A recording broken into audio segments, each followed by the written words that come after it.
이제 간담회의 첫 질문은 신학적 해석이 필요한 부분이기 때문에 조직신학 교수님을 역임하셨던 우리 권호덕 교수님에게 질문을 드리면 좋을 것 같습니다. 교수님, 평생 조직신학을 학생들에게 후학을 가르치시고 연구하셨는데 조직신학을 가르치셨던 교수님으로서 개혁주의 조직신학 입장에서 구원론적으로 성령의 인, 하나님의 인으로 신구약 성경에 기록한 이유가 혹시 특별히 있는지, 또 한 가지는 그 차이점이 있는지 좀 설명을 좀 부탁드리겠습니다. 예, 제 아는 분들이 제가 서사람 목사님과 관계 때는 칼럼 같은 것도 글을 좀 썼더니 나를 아주 이상하게 봐요. 난 여전히 개혁 신학자입니다.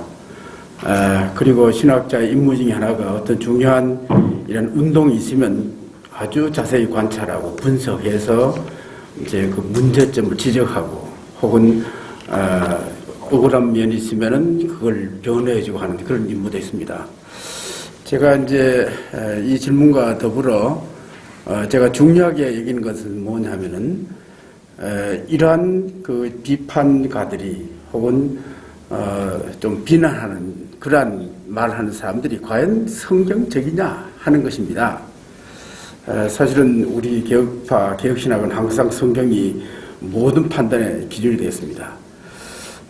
오늘 여기 서사라 목사의 인침 집회는 서 목사가 인을 치는 거 아닙니다. 하나님이 자기 사자들을 보내어 진심으로 회개한 자들에게 인치심을 보여주는 겁니다. 근데 한간에 이런 말이 있습니다. 서사라 목사가 인치고 돈 받다. 사실이 아닙니다. 거짓입니다. 이걸 내가 지적하고 싶고, 그리고 이 성경 전체로 볼 때 사실 이 사건은 상당히 이 문제는 제 개인에게도 심각하게 다가왔습니다. 이 내용은 에스겔서 9장 3절 4절 그 내용과 그 다음에 요한계시록 7장의 내용과 연장선상에 있는 것으로 이렇게 보입니다. 그래서 이제 제가 던지고 싶은 질문은 뭐냐면은 성령의 인과 하나님의 인이 동일한 것인가 하는 것입니다. 근데 대부분의 사람들이 이걸 동일하다가 봅니다. 어떤 비판가도 그런 식으로 말을 했어요. 과연 이것이 성경적인 거냐 하는 것입니다. 근데 성경은 성령의 인을 말할 때는 구원받는 문제와 연관시킵니다. 만약 그리스도 밖에 있다가 그리스도 안으로 들어올 때 그와 연관시켜서 성령의 인침에 대해서 얘기하고 있습니다. 에베소 1장 13절 잘 읽지는 않겠습니다. 그러니까 약속의 성령으로 인침을 받았으니, 에베소 4장 30절 이제 구원을 받은 자들이 지닌 인이 바로 인인데 이것이 바로 성령의 인임을 분명히 보여주고 있습니다. 그런데 고린도 후서 1장 22절도 분명히 이거 문맥상을 볼 때 성령의 인을 말하는데 구원 문제와 관계합니다. 사실 이제 제가 이 주제와 더불어 좀 한번 생각한 건 뭐냐면요.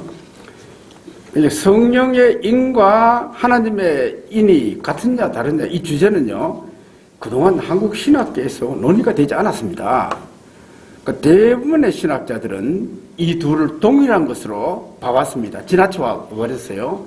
그래서 제가 이걸 한번 살펴봤습니다. 여러분 우리 개혁파 신학자의 유명한 주석가가 윌리엄 핸드릭스 있습니다.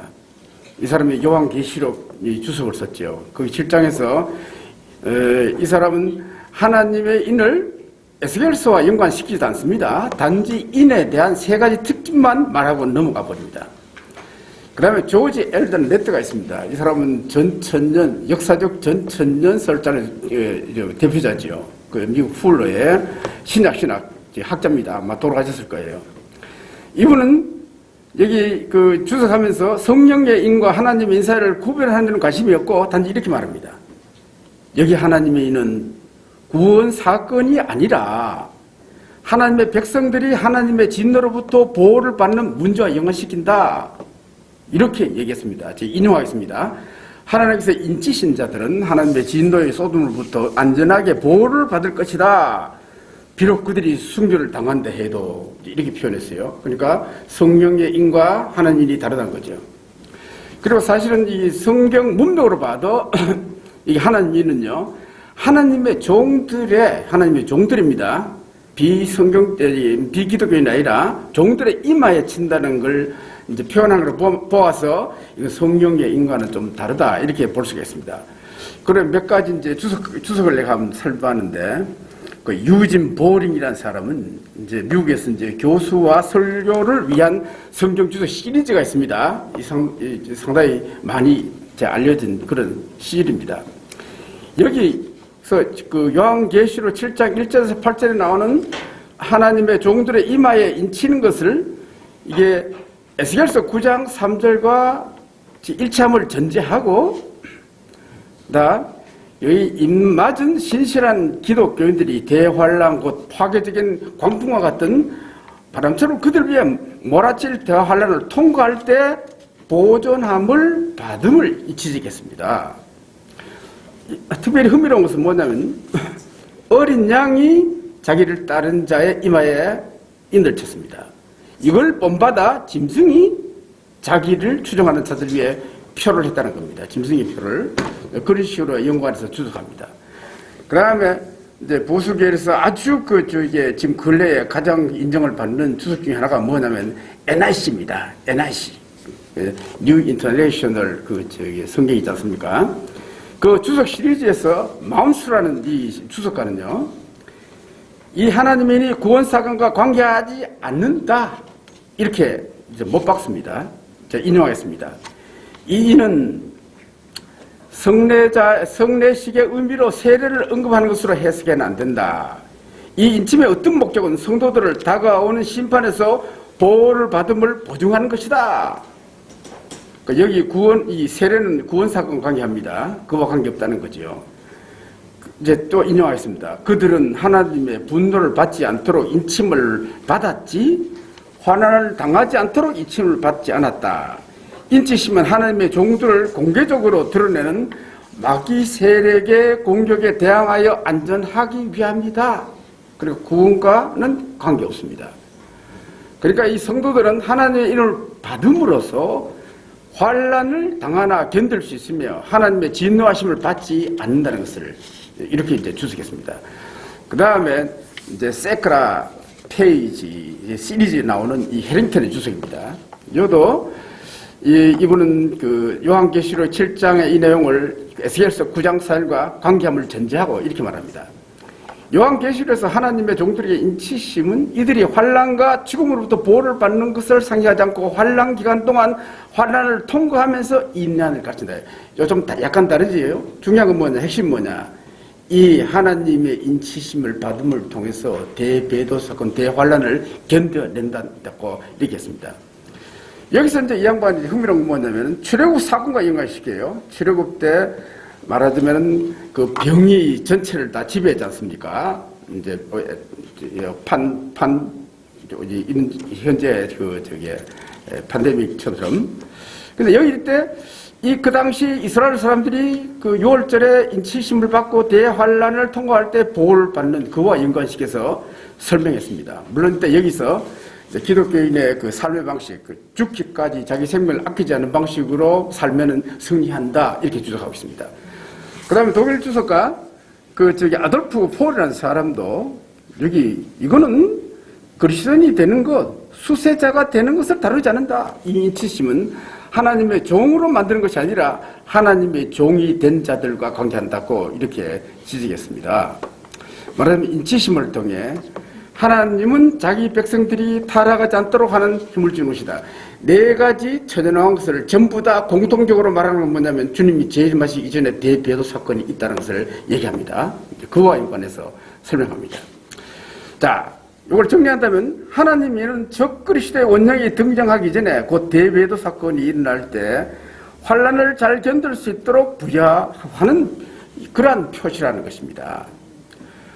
그래 여기 이런 의미에서 이제 사라 목사가 성령의 인은 우리가 예수를 믿을 때 그러한 것을 보지 않고 이제 하나님의 인은 재앙을 피하는 문제와 구원을 잃어버리지 않는 일과 연관시켜 말한다는 것은 상당히 우리가 긍정하고 인정할 수 있는 그런 부분이다. 이렇게 이제 말씀드릴 수 있겠습니다.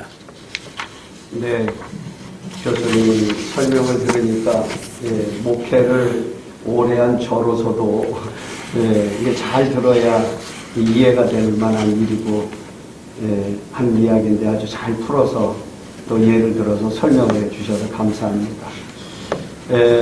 우리 한국 교회와 목회자들 그리고 성도들도 건강한 신앙과 교회 생활을 위해서 이런 것들을 좀 잘 알고 자기 상식에 맞는 말들을 많이 안 했으면 좋겠다 하는 생각이 듭니다. 교수님이 이제 설명을 듣다 보니까 한 가지 더 질문하고 드리고 싶은 게 생각이 났어요. 서사람 목사는 하나님의 인사역에 천사들이 나타나서 성도들의 이마에 먹물로 십자가를 그리는 걸 보았다 하였는데 우리 교수님께서는 이것을 에스겔 9장의 먹물로 이마에 표하는 사건과 매우 밀접한 관계가 있다. 이렇게 이제 한번 설명을 하셨었는데 이 부분을 한번 주경신학적 입장에서 한번 설명을 더 드리고 싶어요. 예, 사실은 이 사건은 굉장히 충격적으로 다가오는 그런 사건입니다. 제가 사실 지금 방금 말씀드린 것은 기독교 신문 칼럼에 나왔고 그 외에도 이제 글이 나갔습니다. 그러나 한번 다시 들으면 좋을 것 같습니다. 제가 그 서 목사님에 대해서는 이제 후배며 또 고등학교는 후배며 저희 신대원은 총신의 선배는 목사님부터 이제 소개를 받았습니다. 그리고 굉장히 이 문제를 호기심 있게 읽었습니다. 한 2주간 동안 17권을 다 읽었습니다. 읽었는데 아주 정독했습니다. 그러면서 왜냐하면 제가 전에 종말론도 강의했기 때문에 궁금한 게 많았거든요. 지금 현재 사실은 4가지 종말론은요 전부 다 허점 다 있습니다. 우리가 그다음에 이 문제도 우리가 사실은 다시 한번 재점검해야 될 그런 문제로 봅니다. 그래서 한 번은 제가 주로 이제 지방에 있는데 제가 이제 대구 천안을 오가는데 한 번은 제가 있는 데서 서 목사님이 집회한다는 소식을 들었습니다. 그래서 제가 살짝 가봤습니다. 가서 설교를 들으니까 이제 서 목사의 설교에 관심이 뭐냐 하면은 어쨌든 성도들을 잘 신부로 예수님의 신부로 준비해서 천국에 들어가야 된다. 이걸 가르친 걸 제가 보았습니다. 뭐 거기에 대해서는 물론 누구든지 다 관심을 가질 일이죠. 그다음 밤에는 소위 인치는 이거 사역이 있다, 이거 집회가 있다는 얘기가 들었습니다. 저는 시간 없어 오고 마침 거기에 지인이 한 분 있었어요. 그래서 한번 참석하고 구체적으로 저한테 이제 설명 좀 해달라고 했습니다. 그래서 이제 나중에 이제 그분한테 이제 들었는데 설명을 주고 사실 매우 놀랐습니다. 아주 놀라웠습니다. 집회에서 이제 서 목사가 영환으로 하나님의 사자들이 참 회개하는 하나님의 백성들 이마에 십자가를 그린다는 겁니다. 마치 엘리사가 영환으로 천군 천사를 두른 것을 보았지 않습니까? 그것을 보았다는 거예요. 근데 요한계시록 7장은 이마에 십자가 그린다는 말이 안 나옵니다. 그냥 인친다는 말만 나옵니다. 그럼 이 십자가란 말이 과연 맞는 거냐 아닌 거냐 하는 겁니다. 놀랍게도 이제 서 목사가 묘사한 장면은 에스겔서 9장 3절, 4절하고 똑같습니다. 놀랍게도 우리 이걸 주목해야 됩니다. 네? 거기 보면 그룹에 머물러 있던 이스라엘 하나님 영광이 올라 성전 문지방에 이르더니 그 가는 베옷을 입고 서기관의 먹것을 찬 사람을 불러 이르되 너는 예루살렘 성읍 중에 순행하여 그 가운데 행하는 모든 가증한 일로 인하여 탄식하며 우는 자들 이마에 펴하라 했습니다.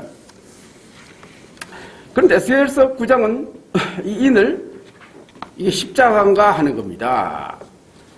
근데 이제 제가 이 구절을 사전에 좀 알고 있었습니다. 이게 어떻게 1912년 여름인데 그때 이제 고 최연 박사님 구약학자지요. 아주 유명한 구약학자입니다. 이분이 한국에 처음으로 히브리 원문에서 우리말로 성경 번역했습니다. 새 지문 하나님의 말씀이에요. 이 양반 한 분이 그때 만나가지고 하는 말이 뭐냐면은 구약에서 유일하게 십자가가 있는데 그것이 바로 이 구절이다 딱 얘기하더라고요. 그래서 자기는 이걸 번역할 때 곱셈 표시했다 이렇게 말하더라고요. 그리고 왜 그러면 여기에 십자가가 없사라졌냐? 유대인들이 십자가를 싫어한대요. 이 양반 말로는 그래요. 사실 이 에스겔서 9장 4절에 이마에 펴하라 우리말 번역 그렇습니다. 그러면요 사실 원문이 이렇습니다. 이마에 타오를 그리라. 타오는 히브리 문자의 제일 끝문자, 영어로 하면 Z입니다. 제일 끝자입니다. 그래서 이제 여러 가지 번역 성경을 내가 한번 봤습니다. 대부분 이마에 펴하라 그대로 번역됐어요. 내가 보면 종교개혁자들도 여긴 관심이 없었습니다. 근데 독일어권에 아주 유명한 성경이 있습니다. 찌오리시 비벨이라고 아주 유명한 대부분 신학자 내지는 이제 신학생들이 이 성경 봅니다. 제가 그걸 한 권 가지고 있어요. 거기는 십자가를 그리라 이렇게 표현되어 있어요. 네. 그 다음에 여러 가지 주석도 봤습니다. 그 중에 카일 델리치, 여러분 델리치는 유대인입니다. 유대인으로서 루터 신자가 된 거예요. 루터파. 그는 이 표를 십자가라고 지적합니다. 이분은. 카일과 델리치는 본문의 타우가 히브리 알파벳 나중 그림을 지적하면서 히브리 초기 문헌에서는 십자가 형태를 지녔다고 잘 지적합니다. 맞는 말이죠. 그리고 놀랍게도 NIC, 아까 NIC 주석이 좋다 그랬지 않습니까? NIC OT, 이건 올테스트 구약입니다. 거기에 이제 주석가가 블록이라는 사람이 있습니다. 블록인데, 블록. 이 사람은 이걸요, 십자가 형태, X표 형태로 되어 있다. 그리고 아람어로 현대 지금 우리가 살고 있는 히브리 성경은요, 나중에 나오는 겁니다. 그건 아람어의 문자입니다. 이걸 빌린 거예요. 그 하기 전에는 X였다. 딱 지적했습니다. 그래서 저는요, 갑자기 뭘 생각나느냐면은, 제가 독일 유학 때, 처음에 히브리어를 배울 때, 그때 사용한 문법책이 생각났습니다. 그 당시 대부분의 신학교에서는요, 독일의 유명한 히브리학자, 에른스트 예니 있습니다. 누군지 다 압니다. 에른스트 예니. 이 사람 문법책을 공부했는데, 이 양반은 독일의 유명한 구약 주석가 베스트만과 더불어 2권으로 된 히브리어 사전까지 저술한 바 있습니다. 얘네는 이 문법을 설명하기 전에 그 앞에 서론 부분에서 히브리어가 어떻게 발전해 나온가를 설명했습니다. 그래서 문자, 발전사 도표를 제시했어요. 첫째 도표는 뭐냐? 여러분, 첫 단계는 페니키아의 알파벳입니다. 둘째는 옛 히브리어 알파벳이에요. 그 다음 셋째는 지금 우리가 알고 있는 히브리어입니다. 히브리어. 그래서 제가 가만 연대를 계산해보니까 에스겔 시대는요, 둘째 단계입니다. 그래서 둘째 단계 알파벳 끝에 타우 부분에 가니까 그게 X였어요. 아주 맞는 거죠. 그런 의미에서는 최연 박사도 잘 번역했고, 그 다음에 찌우리시 비별도 잘 번역했고, 카일 델리치아 부르게 오는 겁니다. 아주 놀라웠습니다. 이 십자가예요. 네. 그러니까 2500년 전에 기록된 성경의 말씀이 하나의 상징도 아니고 문자 그대로 지금 이런 집회에 실현되고 있다는 것입니다.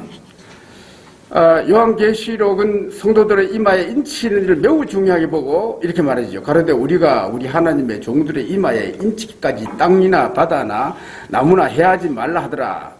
만일 그렇다면 지금은 예수 그리스도의 재림을 우리가 준비해야 되지 않느냐 하는 그런 생각이 사실은 저한테 들었습니다. 그런 의미에서 말하자면 지금 하나님께서는 참 회개하는 자들에게 지금 세계 도처에서 인을 치십니다. 그 중에 한 장면을 내가 보기에는 서사람 목사 집회에서 보여주셨다는 겁니다. 네. 자, 이런 의미에서 하나님이 참 회개자들이 인을 치심을 보여준 집회에 대하여 부정적이고 비난적으로 비판하는 것은 이건 성경을 좀 잘못 이해했다 이렇게 볼 수밖에 없는 겁니다. 이걸 다시 한번 성경 좀 연구하라 이렇게 말하고 싶습니다.